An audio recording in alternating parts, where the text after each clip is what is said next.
মাঝে আসা ওই বাবা মার জন্য তাদের চরণ করলে পূজা জনম হবে ধন্য।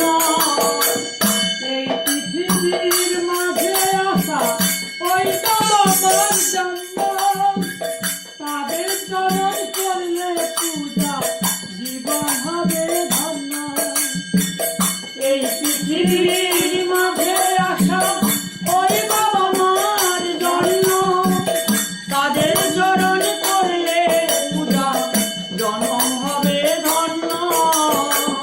যেতে হবে না গো তোমার, যেতে হবে না গো তোমার, ধর্ম হতে জন্য বাবা মাকে না